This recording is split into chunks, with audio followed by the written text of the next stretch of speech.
guys, it's Mary. Today I'm filming a bit of a different video that I thought about filming for a while now. I wanted to make a video on this topic just because I feel like I can share my own experience and maybe find someone else that has a similar experience to mine. So I've been a reader my whole life. But I've only just recently been diagnosed with ADHD. It was last December. So adjusting this diagnosis with my life, particularly for this video, my reading life, was actually a bit of a aha moment for me. It was, in a way, not surprising because, of course, I've been experiencing, ADHD my whole life. But at the same time, it made me just take a step back and see things in a sort of different perspective that I thought was interesting. First of all, I just want to give a very brief description of ADHD. I'm not claiming, any medical knowledge on the topic, so I suggest if you want to know more about it, to just look online. If you think you might have ADHD, seek a mental health professional. I've watched plenty of videos that were amazing, read plenty of articles that really helped me get to the conclusion that I might have ADHD, and then I got my diagnosis. But in particular, I will leave a link down below to a video that to me was the most sort of eye-opening. And ADHD stands for Attention Deficit Hyperactivity Disorder, and it's a mental health disorder. It's a neurodiversity, so you are born with ADHD. And there's no cure. You just have ADHD your whole life. You can find ways to manage it. So maybe through medication or other strategies. Obviously, when you're diagnosed that late in life, I am 31 years old now. You have possibly, if your life is sort of successful or it's quite good, that maybe you found some strategies along the way to cope with this problem. But basically, as I said, it's an attention deficit disorder. It means that you have troubles paying attention. You are easily distracted. You are very forgetful. You also experience hyperactivity traits, not being able to sit still, having trouble waiting even for your turn when speaking. Maybe you're a fast speaker. You might experience as well fidgeting or impulsivity. But those are very general traits, and there are actually 3 ways in which ADHD can present. So you can be inattentive, hyperactive, or combined. And for the sake of this video, I will say that I am combined. And there's a lot of stigma and just misconception surrounding ADHD, as it is, I think, with every mental disorder around. And for me as well, I never looked into ADHD before because I just thought that it was a disorder pertaining young male, mostly kids, that couldn't, sit, and they just would run around and climb the walls, basically. And I was never like that, even as a child. As I said, I am combined. I am very hyperactive in the side of brain and speech. I talk very fast, not right now, possibly. I mean, I've slowed down during the years, and especially English not being my native language, of course, I am slower, which is something that really made me feel so frustrated when I was learning English. I was like, I wish I could be as fast as I am in Italian. So yeah. This is just a brief description of ADHD. As I said, if you want to know more, just seek knowledge somewhere else, because I'm no expert, even though I sort of hyper-focused on that topic. And this is the other trait sort of that counterbalances the distraction. So you have trouble paying attention, and you cannot concentrate for long period of times when you have ADHD, but you can experience a thing that's called hyperfocus. That means that you are so into what you're doing that you switch off everything else. You don't realize what time it is. You don't pay attention to your body and your needs. Maybe you need to sleep, or maybe you need to drink or to pee, and you postpone all of those things because you're doing something that it's taking your whole body and mind. And sometimes it can last for maybe hours, but sometimes it lasts years if you get particularly obsessed over something. And it can be something good, like, a different language. I hyper-focused on English, and I learned English that way, basically. But also it can be something, really stupid. Like one time I obsessed over Polly Pockets because I remember that I loved Polly Pocket cases when I was a child, and it lasted 2 weeks, which is not too bad. But in that period of time, I could not think of anything else. I was obviously doing something else because I have a house, I have a job, I am a mother. So, it was not as bad as it would have been if I was alone, basically. But what happened is, if I'm doing something else, if I was doing something else in that particular instance, I was constantly, my mind was always going to, the Polly Pocket cases. And I was looking at lists of Polly Pockets, of things, and just that's the only thing that would make sense in that moment for me, the only thing that would bring me joy. And if, I don't know, my husband would be like, let's watch a movie, then maybe I agreed, but in the back of my mind I was like, I cannot wait to stop this thing that I'm doing because I need to do what I have to do, what I want to do. And then also sometimes gives you problem as impulse buying. Maybe you cannot afford 4 Polly Pocket cases, but that's what I did. I felt like I needed to buy them. There's nothing wrong in buying something and indulge yourself in something if you really are passionate about it. But, I bought maybe 5, I don't know how many Polly Pocket cases. I spent like 200 euros on them, and now I don't give a shit about them, because that's what happens sometimes. I hyperfocus means that at some point it just switches off and you don't care. And you have like this sense of loss as well attached to it, because you're like, I wish I cared because I had so much fun when I cared about that thing, but then you stop caring and there's nothing you can do to care again. So now I have those Polly Pocket cases, if anyone is interested, that I don't care about. So yeah, I hope this explains a little bit of what hyperfocus and what ADHD is. I use this sort of comparison to explain. It's like my brain is extremely honest. So if I'm speaking to someone and this someone is saying something that is not interesting for my brain, I just stop listening. And it's not something that I can't control. For me, it's very, very, very hard to just, actually pay attention if I'm not interested in. And it's not that I'm not interested in the person. Sometimes, like maybe one of my best of friends, she's talking about her job, and I love her, and I love everything about her and our relationship. And she's talking about her job, and I cannot listen, for the life of me. So sometimes another person would be like, what does your friend do? And I'm like, I don't even know. And that's so frustrating and embarrassing. And in the past I used to think that I was a bitch, that I didn't care, that I just, I was so self-absorbed that I did not care about other people's experiences or other people's job or interests. And it's not like that. And now I know. It's just that, as I said, my brain is honest. Some people, well, most people can, just make themselves pay attention when it's important, for example. But I can't. I struggle so much more. I'm not saying having, ADHD makes your life so much worse than anybody else's. Not at all.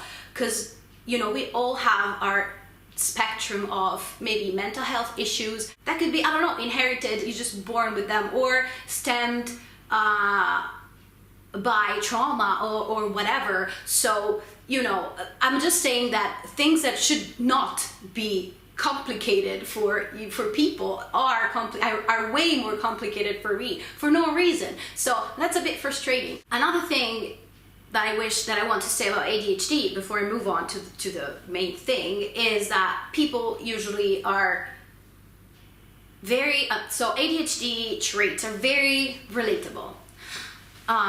So a lot of people would be like, yes, I experienced that as well, which can be, I don't know, it can be a way to connect to you, to say, I feel what you feel, but at the same time, the severity of the symptoms and the frequency of them, that's what differs. Because everybody could not listen to a conversation because maybe they're thinking about something else. Everybody can be a bit forgetful sometimes, you know? You have also a long period of times. Maybe you are depressed for whatever reason, so you don't have any interest or you cannot concentrate or blah, blah, blah. But ADHD means that you experience that every day of your life, every single minute. So it's different. I wish I had, I wish I could explain this better, but another thing that I'm not very good at is just order my thoughts in my brain to be understood, which is, yeah. Well, moving on. So not all people with ADHD struggle with reading. Although reading is a very static, activity that usually takes a long time. It requires you to be still for long periods of time. So some people with ADHD do struggle with reading. Personally, reading was my hyperfocus for most of my life, especially, as I said, I started reading very young. I mean, I was no precocious reader, but I started reading when I learned how to read with everybody else in school, but I just kept reading and reading and reading. And I remember when I was a child, we went to the public library because my parents couldn't just afford all those books that I was reading. And I picked like 4 books a week. And I basically read my entire library, and it was not, granted it was not very big, but I read a lot. Then what happened with high school, I read a little bit less, but there's just not normal levels because in high school you have lots of other interests going on. And then I went to university, and that's when I basically stopped reading for pleasure because I was reading for exams and everything. And this is just very, I would say, typical. And then, I had on and off periods of time in which I'm not reading for a year, and then I'm reading lots of books. And again, I felt like my reading life is very sort of normal, very relatable. And I feel that this is because, and if you have ADHD and struggle with reading, don't feel less, don't feel like you're not doing the right things. There's nothing I can do to make myself read. That's it. If I don't want to read, I just can't. And this is true for many people, but especially for me. So if I am reading a lot and I have ADHD, it's just because my brain decided that my hyperfocus would be on reading. Moving on, I wanted to stress on 5 particular things that I struggle with having ADHD and trying to read, I would say, quite a lot. So first off, remembering stuff that happens in books. And I feel like, again, a lot of people struggle with this, especially when, a lot of time passes. But especially I struggled with this more when I was very young and I read very fast. So my problem is, again, that usually I'm a very fast reader, which means that it's not that I skip, passages or sentences. I never skip anything, but I just am so quick that when I'm finished, I don't remember anything. And I'm not saying, because again, I feel like this is very relatable, but sometimes I would finish a book, like just finished a book a day later, and a friend would be like, "What's that book about?" And I couldn't tell them because I genuinely forgot everything about that. I remember the first time I read the Harry Potter books, it was actually the first 4 because the other ones were not out yet. And I read them so fast that I forgot everything. And the second time around that I read the Harry Potter books was my favorite because it was like the first time I didn't remember anything, and I was so surprised because I didn't remember like key things, like what a Death Eater is. I didn't even remember that as a figure. I was like, what the hell are Death Eaters? And oh, this is happening, that's nice, so remembering things, it helps if I write down as soon as I finish the book, write down stuff. That helps. And also it helps if I try and read slower. And that's something that I am achieving during my years of reading. Now I feel like I am less of a fast reader, although I have to say if something is really, really interesting, I tend to just be fast. But that's, again, I think that this is very relatable. Second thing is descriptions of places, environment, just landscape. And it's something that I struggle with in real life as well. I'm fine with insides, like rooms and I don't know, palaces and castles and houses. I'm fine with that, but I have a shitty sense of orientation. I don't know if that's the right way to say it. But I basically get lost all the time. I lose my car all the time when I park it. I can never find places without using the GPS, even places that I go to regularly, like once a month. And it's, you know, easy peasy sort of road with no like crazy turns, like 10 minutes away from where I live. I always forget what I have to do. I always struggle with this a lot. And at the same time, I feel like I cannot pay attention to the surroundings, which doesn't mean that if I go to the mountains, I cannot appreciate the landscape. It's not that. It's more subtle than that. Like details, I'm lost. And sometimes when I'm reading descriptions of like, they went through the woods and then there was a rock and a river, and after the river there was, and then I'm like, where are they? What are they doing? I don't understand. And I remember that when I was reading in English, I thought, oh, maybe it's because it's English. I don't understand very well some words, so maybe it's that. And then I found the like Italian translation. I was like, no, I don't understand even in Italian, so it must be me. I thought it was a me thing, but actually it makes sense that it is an ADHD thing. So some authors manage to give descriptions of places that actually stick to my mind. One that I'm thinking about is Sarah Waters. But most authors, and it's not the author's fault I would say, but most authors don't manage to do that with me. They cannot convey that to me. So that's something that I struggle with for sure. Third one is audiobooks, but in general being read to. So audiobooks, as I said, are a mixed bag, and I know that that's true for a lot of people. I usually am quite well, you know, I usually can listen to audiobooks if there are memoirs narrated possibly by the author. Memoirs, I feel like I'm more engaged in mentally, and I can, of course I need to do something else, but I mean, that's true for a lot of people. I need to do something else while listening to the audiobook. But of course it depends on what I'm doing, because sometimes I can lose focus on the audiobook if I'm doing something else. It's complicated. But I cannot listen to fiction. I tried, sometimes maybe it happens, maybe, but it's hard because as I said, being read to just switches my brain off. That's why when I'm watching book hauls and people start reading the blurb, I know for sure that I cannot listen to a word they're saying, even though every time I'm like, wait, just pay attention and listen now. It's just like 3 lines, 3 sentences. But no, I cannot do that. And I remember realizing this very early on, because as I said, my parents didn't buy us books, me and my sister.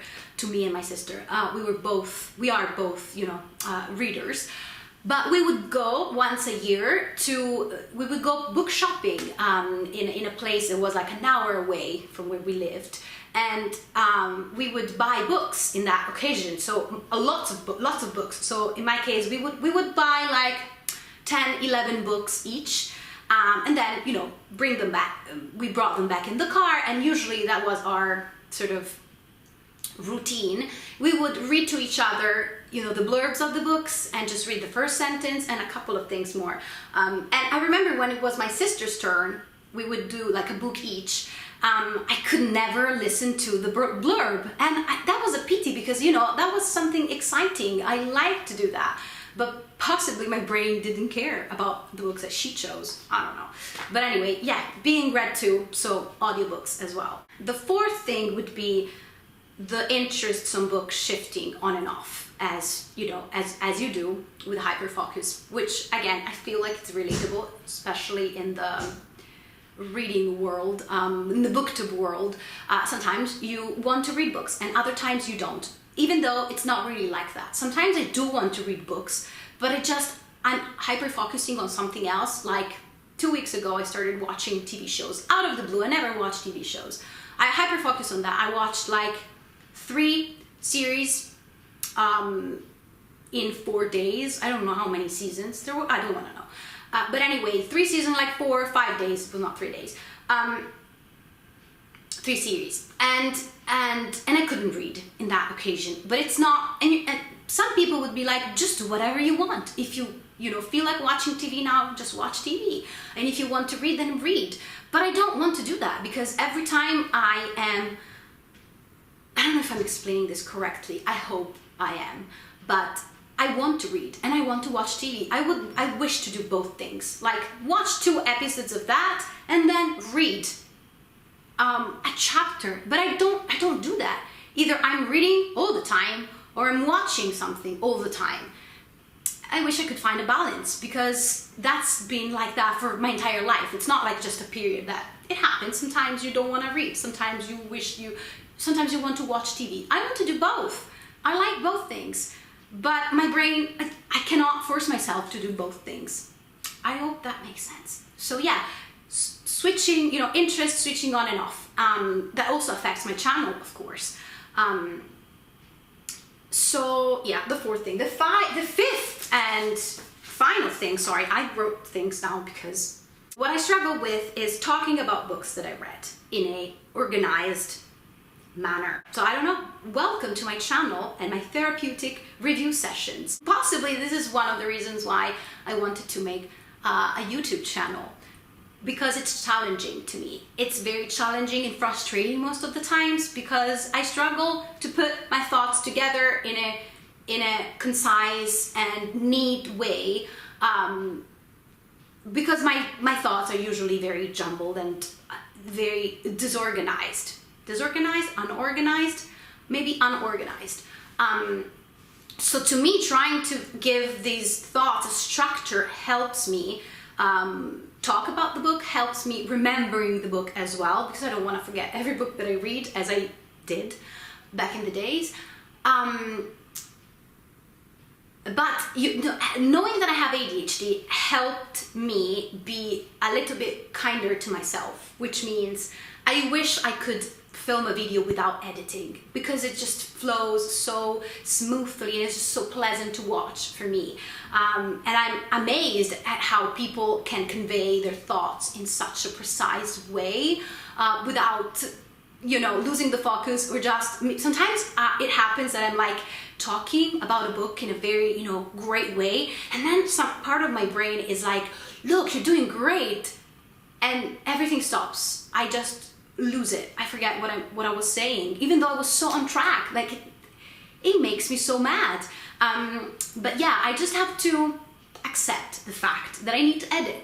I need to edit because sometimes I just lose the train of thought and I like stare into the distance for a good 2 minutes, and nobody wants to watch that. So that's something that I struggle with, but having this channel is helping me with that. And I was doing that in a therapeutic sort of way, even though I didn't know I had ADHD. But now I'm less frustrated because I know what my problem is. So this video was a bit of a mess, probably. But I hope it was interesting. I hope it was informative. Please tell me in the comments whatever thoughts you have on this, and of course if you want to follow me and subscribe to my channel, here I am. I would be glad to have you, and I'll see you in my next video. Bye!